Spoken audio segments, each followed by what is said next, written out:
G'day guys, I'm D-Mac from NBA Fantasy Bible, and along with me is Kayla Fonte, and together we are Between Two Hoops. Kayla, how are you going? I'm doing well. How are you? Doing really, really well, and of course, as you can see, we've got a very special guest, Matty G from Insight Fantasy Sports. Matty, how are you, mate? Yeah, man, I'm really well. Thank you so much for having me on. It's lovely to see you both again. Not our first time, but it's lovely to be here with you guys. How you doing, guys? How are you, D-Mac? Doing well. Hectic, and I'm coming up to a holiday soon, so trying to smash out some pods. Great to have you on, by the way. Absolute pleasure to have you on, and hopefully we can keep this up throughout the entire season. But today, what we're going to go through, and this is part of the reason why Matty's on here, we're just going to go through our guys, some of our target guys through the draft, and it could just be a combination of we just love them, we think they're fantastic, or it could be just their current ADP data, and we'll go through that shortly. Guys, shall we just get straight into it? Let's do it. Let's go for it.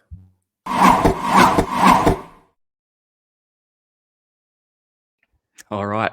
We're going to start with Matty G. Jesus, so straight in there, the target guys. Matty, take us through some of your guys. Jesus.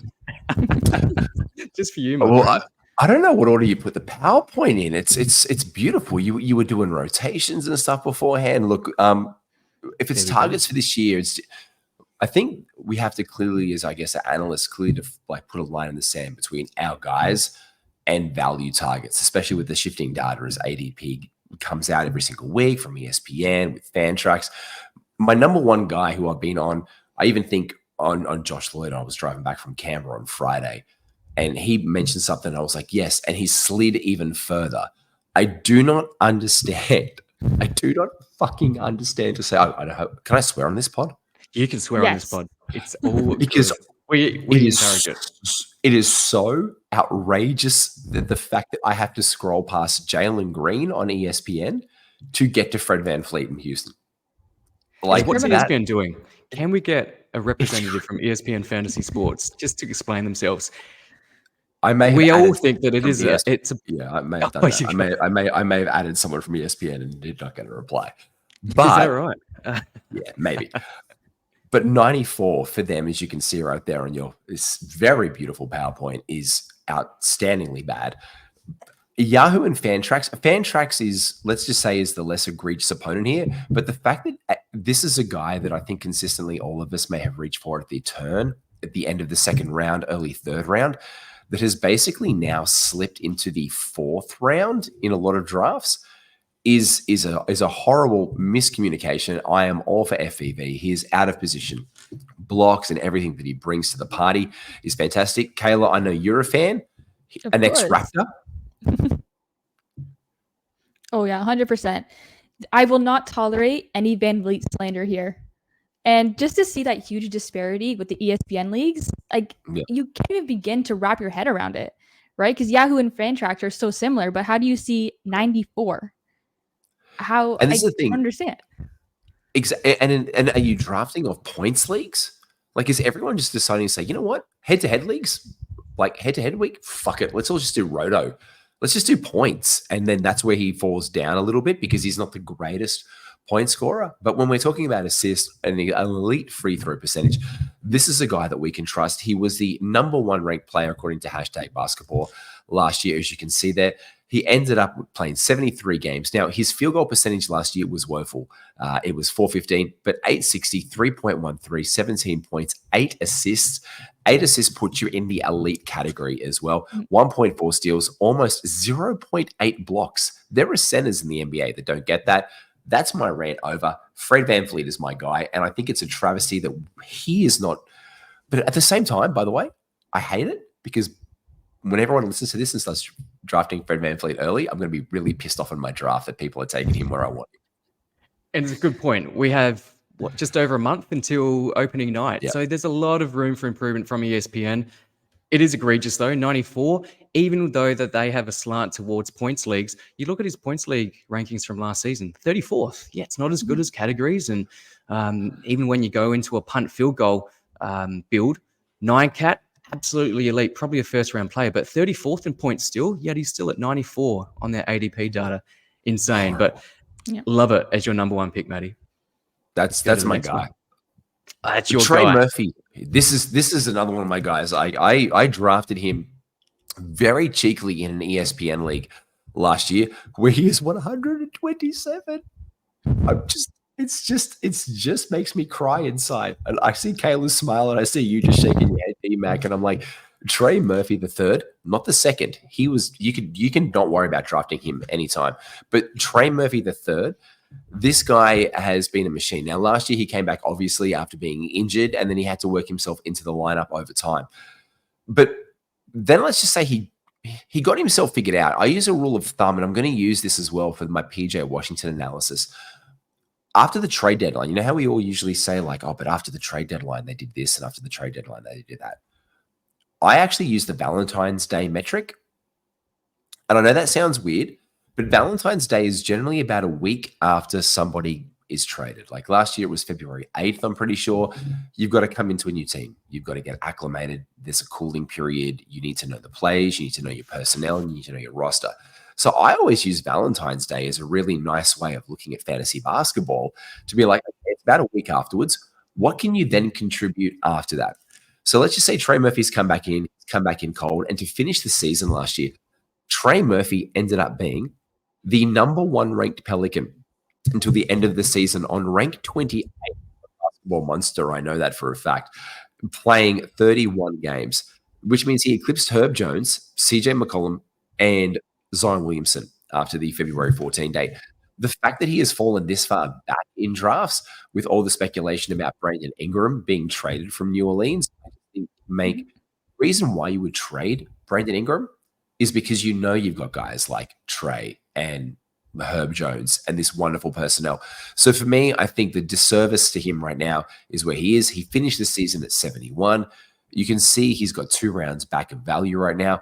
So I think he's a great value target, and I can see him being a top 60 player this year quite easily in fantasy. And the fact that he's sometimes going drafted in the hundreds just does my mind in. Matty, do you have any concerns with DeJounte Murray coming into the squad as well? And Ingram, it's no done deal that he will be traded away. No, none. I think if anything, it can actually help elevate his game because he's a spot-up corner shooter and hash shooter. He's wiry. He plays defense. He's grained like that. I think it hurts CJ McCollum like a shit ton, to be honest. I think the biggest thing there is, I don't know if Kayla, what your thoughts are. Like, it probably hurts maybe CJ and the guard rotation more in New Orleans than it does Trey? I think it does. I think it helps DeJounte's value actually a little bit, but CJ, he's going to be more in his natural role, but I still see the addition of someone, obviously like a high usage player like Murray, affecting that for sure. Even Zion and Brandon Ingram too. I see slight hits there. Yeah. Murphy, he's not a huge target of mine, but I can definitely see how like going that late in drafts is just mind-boggling. Yeah, and Matty, have you picked him up in a fair bit of mock drafts? We've been in mock draft season. You picked him up a fair bit, right? I picked him up a little bit, but at the same time, I'm not trying to pick him up. But when he's just sitting there, I'm like, oh, Jesus. Like, we did one the other day on Thursday, and I was like, I think someone swiped him from me. The pick, but was it you? No, it wasn't you. I think it was Karan. I was like, bloody hell, Karan. And it was like 100 and whatever it was. And I was like, come on, guys, we're kidding ourselves. And that was an analyst draft. But he's just being left out there and so I think that's a really good target off the rip. But I think the next one here is, are you going to my next guy? Is it Isaiah Hartenstein? Let's go. It's go time. Oh my Jesus. It's go time. What are we doing? People, why are we drafting this person on ESPN at 133rd? Can I just be very clear in the fact that if you do your math, that means he is going undrafted in the 10-person format for 12-person leagues. If you've got 10 players, that means 120 players are going off your draft board in ESPN. That means people are not drafting Isaiah Hartenstein currently. The fact that he's at 73 is probably more acceptable, I guess you could say, is about his ADP. But still, we haven't caught up on Yahoo. I see him as a top 65 player. And again, using my Valentine's Day metric only as that, he was the 69th best player last year. Now, we know that was that Mitch Robb, but that was playing 24 minutes a night after that time. He did see an uptick before that, though, going back to the beginning of February, going back a couple of weeks down there. And if you look at him by that one, he was actually rated at that time. I brought it up here before for that one. He was the 60th best player. So the fact that we're getting 2 rounds of him of value, if he can get 26, 27 minutes a night, yeah, I love him in OKC this year. And Kayla, he was one of our biggest pickups last season. And there were a few doubters around whether or not he could maintain that with possibly Mitch Robinson returning. Mitch Robinson did return, but he wasn't the same when he did return. Hartenstein just looks fantastic. And even alongside a Chet, Kayla, do you think he'll still thrive? I think he will. I think with Oklahoma, he's still in a better position than he was with New York, especially with the return of a healthy Mitch Robinson. But again, too, I'm just noticing a trend here with ESPN. Like, the rankings are just outrageous. Every single player we've gone through so far, like, it's such a huge disparity. Again, skewed with the points. We'll get that. We understand that, but it's a great value play. If you're in an ESPN category league and people are drafting off of just ADPs and just what people have done and follow that trend, humongous value to be had. So we tend not to use ESPN as the main. Yeah, absolutely not. This is not us shitting on ESPN whatsoever, because this is the ADP data of people like you and me and all of us that's coming out. And so the fact that there's this collective basketball consciousness which say, oh, we don't have to worry about drafting Isaiah Hartenstein in a 10-person, 12-team league just is mind-boggling, like you said, Kayla. Absolutely. Yeah, let's get to another big man, Matty. Ivica Zubac. Look, this is my thing for this season.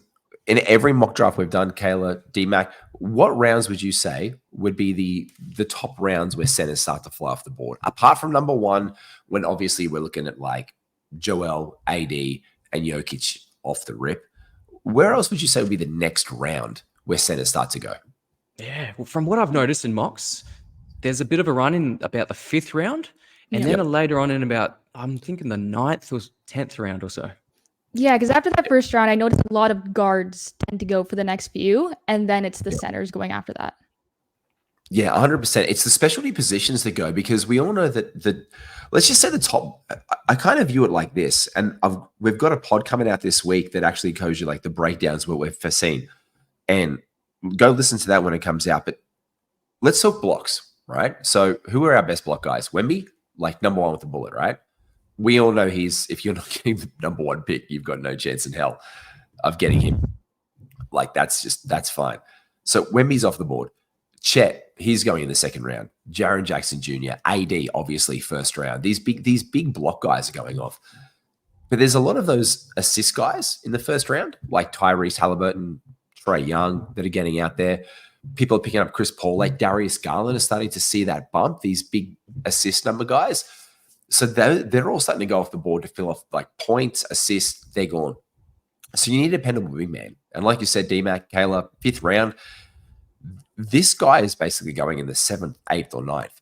If you can hold and get in there until the 8th round for a dependable guy who can do his job for your team and who doesn't neg your free throw percentage like Zubac, it's a really good pickup. And this is a guy last year who finished, as you see, 88th in 9-cat formats. But Yahoo's got him at 102. He'll be better this year because his backup is Mo Bamba. And James Harden loves a pick and roll. Loves. And without Paul George there, he is going to be a lot more ball coherent. So I think we see a bump in Zubac into like the 80s overall, like low 80s, late 70s by the end of the season. And the fact that he's being drafted outside the top 100 is, I think we need to just get onto Zubac. And I think he's a target. He was actually one of my guys too. I was going to put him if you didn't. So, because I think on hashtag basketball, he was ranked at about, I think you have it there, it was like 100-ish or something. But I can see him surpassing that value 100%, especially with like Plumlee gone, like you said. Like, yeah, he's got that opportunity.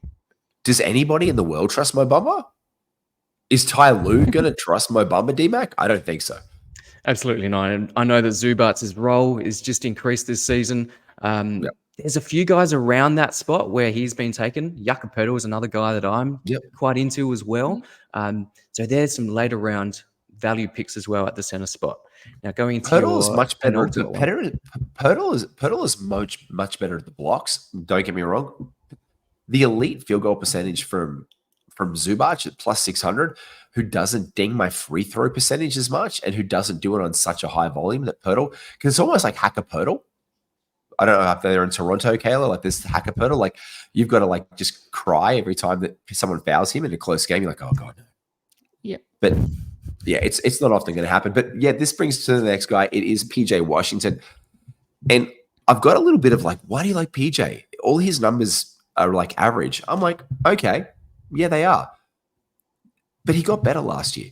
He got better in Dallas.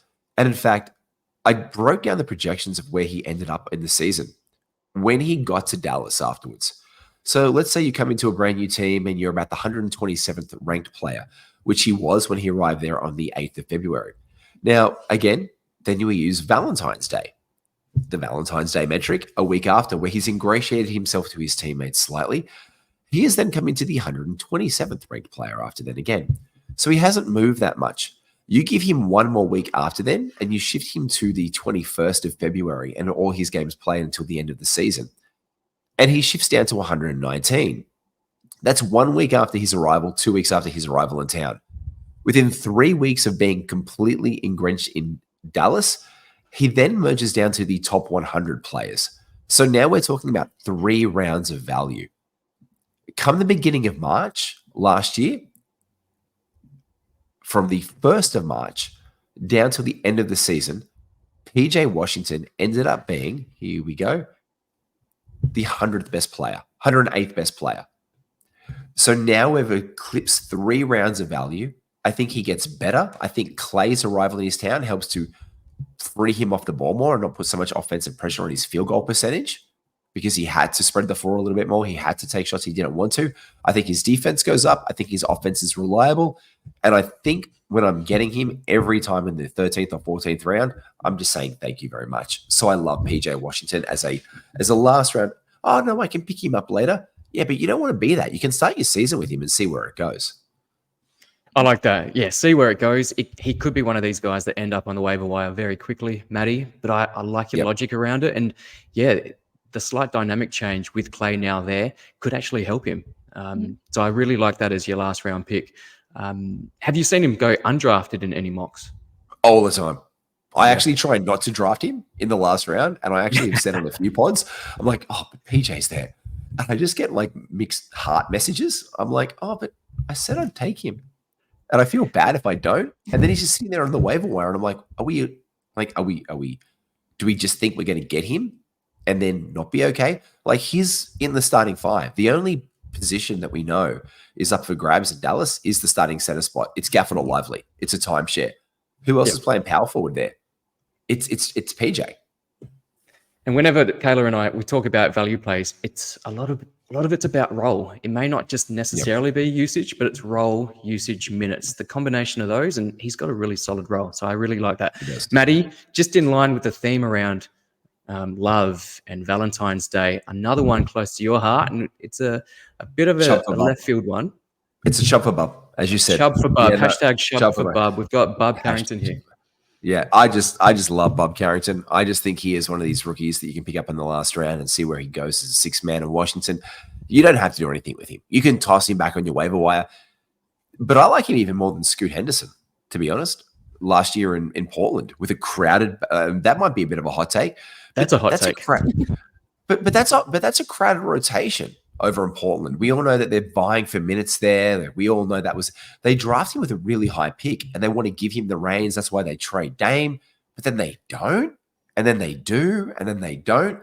Whereas in Washington, it's really more of a who gives a fuck. And is it Jordan Poole? Sure, he could be a lot better this season, but the 6th man off the bench, you've got Bilal Coulibaly. Okay, great. Sarr is new there. The youth movement's Bilal Coulibaly, it is Alex Sarr, and it's Bub Carrington. So I wonder when they toss the keys to these guys and be like, just go out there and lose us a bunch of games. And Valanciunas, Kuz, and Paul are back on the bench going like, whatever. Oh, I've got a really sore thigh muscle for the next 8 weeks. I don't know when it happens, but I love Bub. And if there's a breakout, if there's a person to get into that, he's not even ranked in Yahoo currently. I think he's worth a last round flyer. We see where he goes. He'll come in. He'll be a spark off the bench. He'll be a fan favorite. And I'm just really keen, maybe not even to draft him, but he is definitely like, I'm going to monitor the situation in Washington and keep my eyes on Bub this year.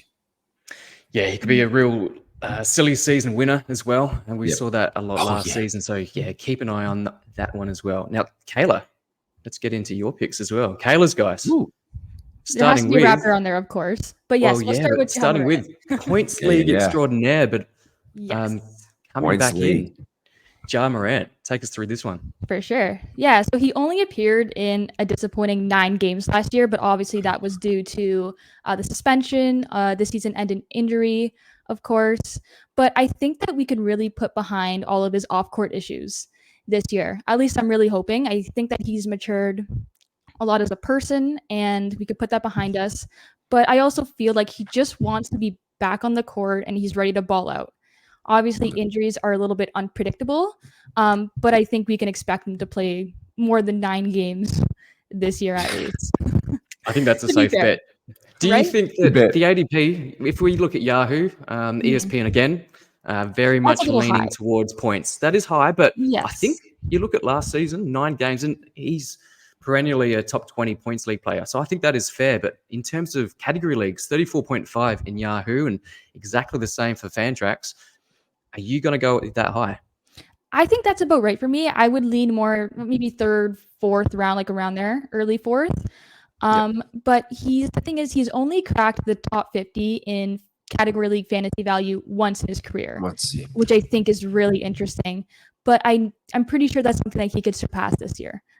Yeah, and that's real looking at traditional 9-cat value, isn't it? Obviously, his increase in value comes from particularly punt free throws, but he was okay last season in just a very small sample size. But punting turnovers, and a lot of the time we tend to disregard that statistic anyway. So I like it as your number 1 guy. Let's go to the next, Kobe White. And the next 2 are actually sort of intertwined, but let's take us through Kobe White first. Yeah, so even with LaVine still in Chicago, DeRozan is gone, and I think White will still be at the front of that team. He had a huge breakout year last season, and even if he doesn't post the exact same numbers, I think we could still expect similar production in a sense. And obviously, he had a lot of opportunities last year due to injuries, but we still don't know what's going to happen with LaVine. Does he stay with the team? Does he get traded?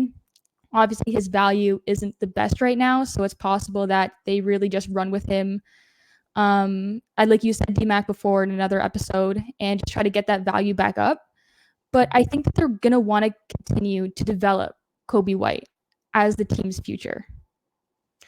Well, that takes us into the next one and can continue the conversation. Josh Giddey, new to the Bulls. Ooh. Yes. Yeah, so I think he's just in a better position overall with Chicago. Obviously, this is a change of scenery for him. Last year was very disappointing and underwhelming with Oklahoma, some benching here and there. So I'm pretty sure that he's going to start in Chicago from what I've read. And obviously that was a reason why he wanted to leave Oklahoma. So they wouldn't send him to Chicago if he wasn't going to start. That's just my logic of it, right? Because they want to make sure everyone's happy too. But it's just a fresh start for him. So I think he has the potential. Obviously, he's good in the primary categories the most, but I would actually feel comfortable drafting him this year. Look at those rankings from last season. Obviously, very disappointing, 25 minutes per game. He'll get a boost on that immediately, even with the crowded backcourt. But Matty, do you see there a bit of risk with Giddey and also Kobe White? You've still got Ayo Dosunmu, Zach LaVine. Yeah. There's talk of Lonzo Ball as well. Yeah, is that backcourt too crowded? Well, it's the Lonzo Ball question for me. That's the number one thing. They wanted to bring him in years ago. I think it's such a heroic story. I actually think it's a beautiful story if Lonzo Ball gets back on the court. So that's like a side piece to this, you know what I mean? But I mean, Josh Giddey, we all say like we did a video months ago. I had Dan Titus on, and Giddey was one of our early targets, and he still is a target, but everyone kind of is expecting it now after the Olympics. They saw him really step up and actually be more of an offensive presence, which I think as Australians watching the Olympic Games, seeing the torse pass to him instead of it just being the Ingles and Patty Mills and, you know, Bogut still running around on his last breath I think we saw that torch really like pass in with Josh Giddey. So man, I love it a lot from you, Kayla. And I think that some of his, if he falls in values into the 70s, you take him. Mhm. Under the 70s, I'm like a little bit, ooh, can I get some stability?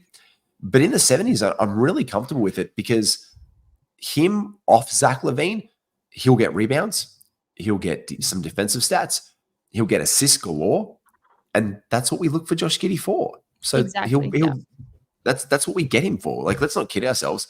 We're not getting a 20-point scorer and an elite field goal and free throw percentage guy. We're getting rebounds, we're getting assists, like a bunch of assists, we're getting steals, and hopefully not a lot of turnovers. But that's not the case with him. But yeah, I think I think it's a really good shout. And something we didn't talk about, but at the Olympics, to your point, Matty, there was no hesitation in shooting the 3-ball. And it's something that we missed when he was at the Thunder. And I think it's something that could be really on display at the Bulls. But again, it's quite murky at the moment, but I really like this upside play. And I'd also be comfortable taking him in the 70s. Yeah, like it. Like it a lot. I love this next one of yours, Kayla. I love it as well. Yes. I know, a lot of people are very high on him, so that's why I had to include him here. But I think he will come off the bench, even with the loss of DeJounte Murray.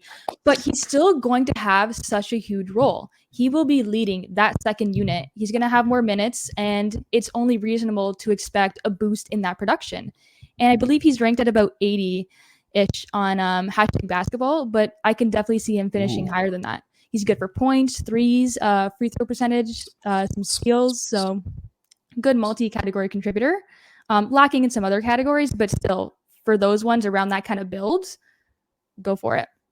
Matty, on the topic of Aussies, do you think Dyson Daniels then starts for the Hawks with Bogdan coming off as playing that beautiful six-man role? Yes. And I've had fights with Skitty about this tremendously. I think Bogdan Bogdanovic, and I'm actually looking up am I allowed to gamble on this show? No, I'm literally looking up to see what it is here. NBA Player Awards. Here we go. Sixth Man of the Year. Here we go. Malik Monk is at 650. Nas Reed, 750. I don't know. Do you guys, how do you bet in Canada? Do you do like the US thing where you have like these weird odds that Australians can never understand? Honestly, I've never bet, to be honest with you. So I'm not too familiar with it, but it's something actually I do want to get into. He's not even down. Bogdan Bogdanovic for sixth man of the year is 36-1. I'm going straight on to Sportsbet. I'm not being sponsored by Sportsbet. I'm going to go start sports betting now. I'm just saying that the names in front of him for being the best person off the bench in the NBA are Malik Monk, Nas Reed, Josh Hart, Caruso, Powell, DiVincenzo, Jaquez Jr., Jordan Clarkson, Buddy Hield, Karis LeVert, Bobby Portis, Russell Westbrook, Benedict Mathurin, Malcolm the President Brogdon, and then him.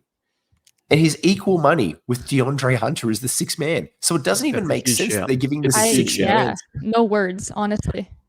Like, perhaps some of the hesitation and some of those odds could be because they're thinking maybe he gets to play as a starter too often, therefore he's ineligible as a sixth man. I don't think he should. I think he's very effective coming off the bench. But I really love this pick. Yeah, so do I. Really love this. Yeah, Dyson Daniels is the starter because you fucking need that when you have Trae Young on your team. Exactly. Like, it's it. Agreed. It just makes the most sense, right? Yeah. Correct. All right, let's take you to another young guy, Brandon Pajemski. Take us through this one, Kayla. I've been hearing some mixed reviews about him too. Some saying that he's really overrated already for some reason to start the season. And I know there are some people who are very, very high on him. For me, this is more of like a late round pick. But I think the upside is there. Yeah. I just see his role becoming a lot bigger with the departure of Klay Thompson gone. And obviously the Warriors did bring in new talent. You got Buddy Hield, Kyle Anderson, Melton. So there are new guys there, but I think that the focus will really be on pods. He's going into his second year. He's ranked outside the top 125. So I think he's a good late round pick, and we can see some boost in his production as well, I believe. Yeah, and we spoke about this on a previous pod as well, where there's talk of him taking a lot more threes, which is great for not just his value in threes and points, but also just secures his role. That just means he's going to get those minutes as well, which is great. And I do like him as a last rounder. Matty, would you agree? Yeah, look, him, Kuminga, and Trace Jackson Davis are all in my ether of Golden State Warriors and late round picks. I love I love Kuminga around the hundreds if I can get him around there. If he slips to around there, I love Pods as a let's see what happens and drop him and move on to someone else in. My only concern with that is the additional things, and we're hearing today, like I guess it's the 14th of September here in Australia, 13th you've just woken up, so it's the 14th there for you too. But we're hearing about the Jimmy Butler rumors, and if they're willing, they're not going to pay. 2 rumors come out on the same day, always concerns me. Jimmy Butler could go to Golden State. They're not going to pay Kuminga the max. So Kuminga would be the centerpiece of that trade, but I think it might need a little bit greasing by way of Pods to make it happen. If that's the case, he takes a hit. But again, it's fantasy. We don't know that's going to happen yet. So I love it I love it as around the picks that he's getting. And I think we plug and we play and we see and we wait. And I like it a lot. Love it, Kayla. Now, take us through your last one. Another Canadian, hey? Yes, another Canadian. I wanted to put Quickley instead, but I know DMAC, you will talk about that later. DMAC took this of you exactly. So I shifted to Barrett, who I'm still pretty high on to start the season. I know efficiency is one of the biggest concerns with drafting him, especially in category leagues. And that's also why he's obviously favored a lot more in points. And he's ranked a lot higher. But I think he's in a really good spot with the Raptors. They're a rebuilding team. They want to develop him and their young guys quickly. And I could see more minutes, more production, and we can expect a leap from him this year. Yeah. I've never been a Barrett guy, but we definitely saw a bit of a change in him when he did go to the Raptors. And just look at those ESPN ADPs and the points value from last year. There's some value there, even in points leagues as well. So got to hop on that. I'm still not convinced in a category situation, but yeah, like I said, he did look really nice at the end of last season. Matty, where do you go with RJ Barrett here? Does anyone else want to grab themselves a 20-point scorer a game who can get some rebounds and actually improved his field goal percentages last year? If you can get that around and pick 100, go nuts. Get what you need early on around the hundreds. Grab yourself an RJ Barrett. Like you're talking about Sexton, RJ, and a bunch of other guys. That's the guy for me. Yeah.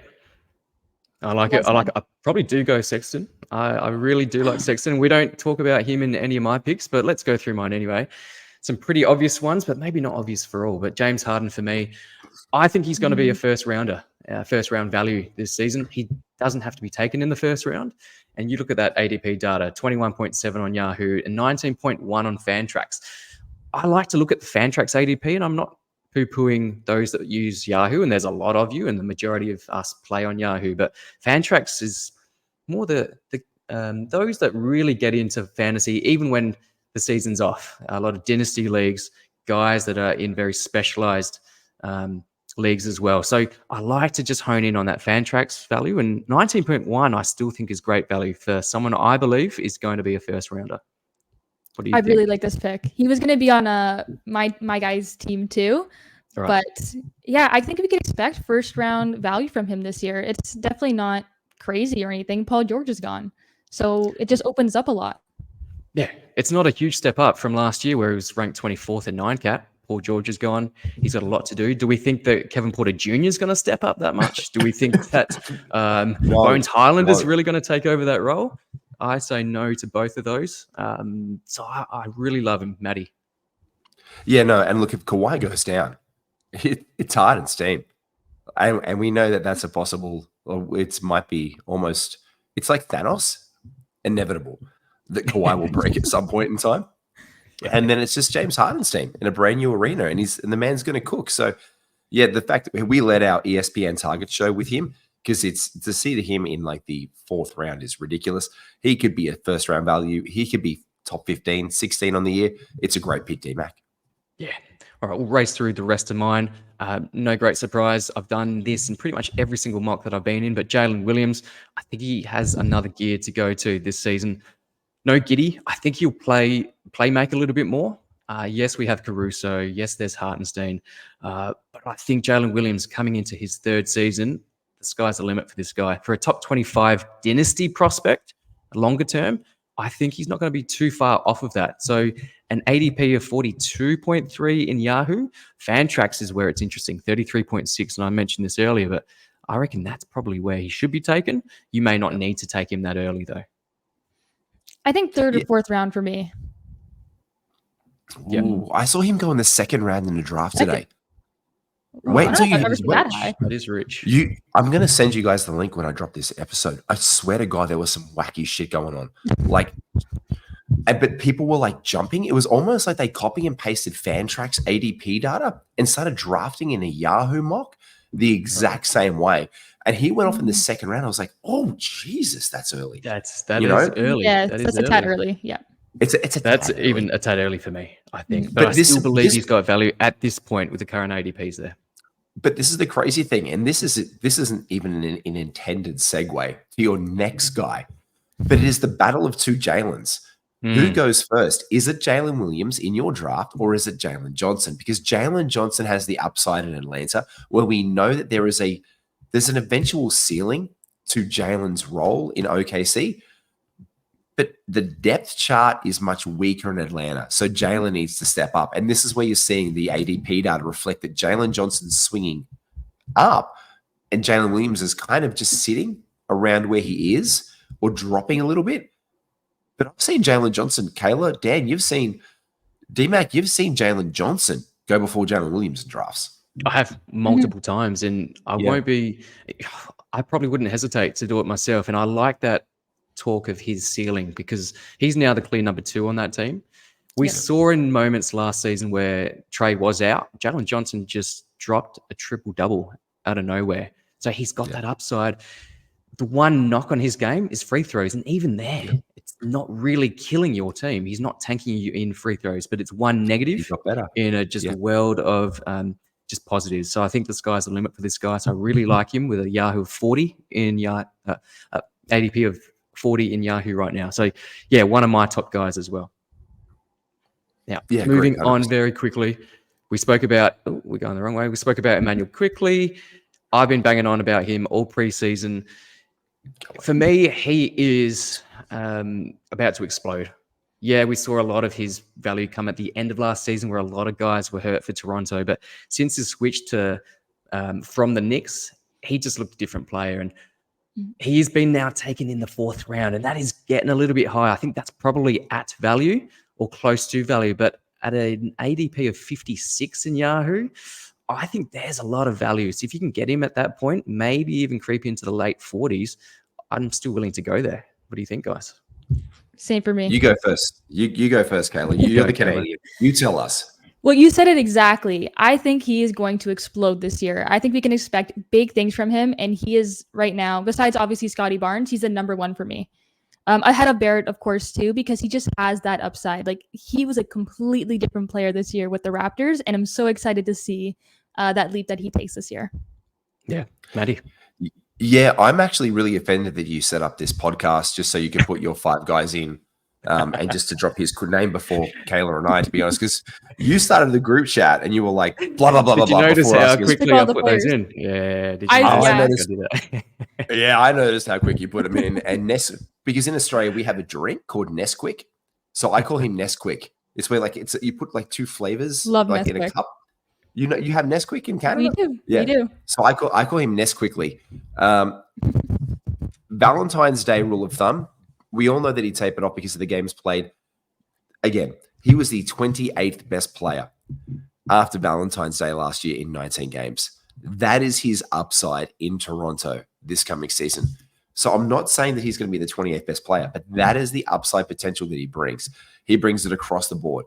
Apart from field goal percentage, which gets it an egg, his free throw percentage is elite. He is getting you 20 points a game, 3 assists. He is getting you he got 8 assists a game pretty much in that time, 7.8. If he can get 6, he almost got 6 rebounds. So if he can somehow get 5 rebounds, 6 or 7 assists, and he can still keep up that 1 steal a game, improve the field goal percentage, yeah, this guy is an absolute asset. I have jumped on him repeatedly, and I know that every single time that I'm in a mock draft with you guys, I see where we are on the turn, and I peg my position for him. And I know I pissed off Dan Titus the other day, taking him early, and I will continue to do it because I love Quickley, and I think it's a great pick by you, D-Mac. And Matty, you took him in the 4th because I was eyeing Yep. him as well. So you sniped all of us. So thank you very much. But that's how high we are all on IQ or Nesquik. Now, my last guy, I don't know why we're all sleeping on this guy, Onyeka Okongwu. Is it because we've just been disappointed over the last? We've been hurt the last 2 seasons. I don't know about you and heartbreak, D-Mac. All that teasing. Who's broken your heart, baby? Who's broken your heart? Is his name the omelet? The double O, the omelet. The double O. He has broken Kayla? me. Who's broken your heart? Does it remind you of Onyeka Okongwu? You know what? It does for me. A little bit, but I definitely see the upside here. I totally understand why he's one of your guys this year, especially with the direction that the Hawks are headed in. Even at his floor, I think he's still a safe pick. You move Capella aside, you get this guy into the starting lineup, which you would think. They didn't take Sarr at pick number 1. They took Rissa Shea at number 1. Is that a signal that it's time for Okongwu? It's time for the double O? Give me those oohs and ahs, because I'm ready for Okongwu, guys. Man, if he comes after 100 in a draft, I am just gunning him down every single time. I think he's one of those. Yeah, I see Kayla smile going, yeah. If he's on your draft board after 100, and again, this is the great thing this year that they've opened up, especially on Yahoo leagues, and this is what you want to pay attention to. Last year, he was only center eligible. This year, he is power forward and centerable eligible off your drafts. So for me, that's increased value in my spots, because if I'm in a 2-center league, I love to interchange that with at least 1 core center and 2 power forward center spots, or 3 power forward center spots. So I'm getting the maximum amount of usage out of my guys instead of being in the jam. I don't know about you guys, but him having that eligibility is just, it's minted this year. It's great. Yeah, it's Huge great. advantage. That flexibility is very, very handy, and it probably helped that he was chucking up some 3-pointers last season as well. So that helped his cause. Now, I said this was my last guy. I lied. I'm just going to do a quick who am I, guys. This is just at I feel like I know who this is. I know who this is. I know this is. But let's just throw some fun facts anyway. Let's throw some fun facts. I'd lose my citizenship if I didn't know who this was. This is one of my favorites. Let's see. Wait. Maybe not. Hold it. Matty. Who have He's you not used? an Aussie. Wait. Oakland, California. No. Born in Oakland, California. That is, swear to God, that's the Dyson Daniels pick. Middle name. Excellency, XLNC, and he may share that with someone else in the NBA as well. That is that Jalen Green? Homeschooled in the 6th and 7th grades to focus on basketball. Who is this black and white image? Oh my God. His uncle Mark was at the 92 Olympics. 92, that was Barcelona, right? So he represented Jamaica in the 400-meter hurdles. Any clues yet? Yes, I think I'd like to solve the puzzle. You like to solve the puzzle? Here we go. This is going to give it away. 4th overall pick. And his twin was drafted a pick later. Yeah. That's awesome. I actually love that. Yeah, that's great. Thompson. So he's one of my last guys. I tweeted about this guy. I love this. He's not going to have the humongous role that we all want him to have. Fred VanVleet's there. They've got a plethora of young talent still available on that Houston Rockets team. But I think he doesn't need that much to be successful. To be a top 100 guy, I think all he needs is probably 26, 27 minutes. And that's enough for me to take him with my last round pick, maybe even earlier. I noticed the other day in a mock, Adam Stock took him closer to that 100 pick, and I'm okay with that as well. So he's another one of my guys. What do you think of our man? I'll tell you something right now. I've got my after the 14th of February data come up, and he's at 76 last year. So there we go. Amen to that. After Valentine's Day, he was the 76th best player in fantasy. So it's not a bad shout at all by you, man. Mm-hmm. Yeah, I would feel comfortable drafting him like as a flyer pick in the last couple of rounds for sure. Oh, you sound a bit cautious there, Kayla. I am a little bit cautious because we've said this before, where there's a lot of mouths to feed in Houston, which is where my concern stems from, especially because a lot of people were so high on Reed Shepherd too. But there's just that concern for me, but I would like him as a flyer pick. Sure. Reed Shepherd. You've still got Tari Eason as well. A bit of a fantasy darling when he is fit as well. So I understand those concerns. But for me, I think just even in those little minutes, long term, he's a top 40 dynasty type of play for me. So I'm confident in taking him around that 100. If possible, take him a little bit later. 126.6. Yes, please. Bob's your uncle. Yeah, if you're in a dynasty league and he's not getting minutes off the season as well, and you're like, he's not going to happen, you'd be trading for him in dynasty really quickly to try and just get that future asset on your team, 100%. Absolutely. Him and his brother. Now, that's a wrap, guys. Thank you so much. That's our guys for now. We're probably going to do another one of these just as ADP data continues to shift. We've got just under 40 days until opening night. Guys, take us through what's coming up. Matty, what's going on at Insight Fantasy Sports? Almost daily, we've got a whole bunch of fun mocks. We've got like the Do Not Do This draft, the annual Do Not Do This when you draft to teach you some lessons and learns. We've got our punt strategies DVDs. We've got our punt strategies. I'm battling such a cold from being in Canberra this week. If you've ever been in Canberra in Australia, you know that it's blisteringly cold even in spring. It's probably why Kingy came to Perth, and he that's why gave me a Kingy visit came as for well. drinks, and that's why Kingy came over because Canberra sucks, and it's our nation's capital.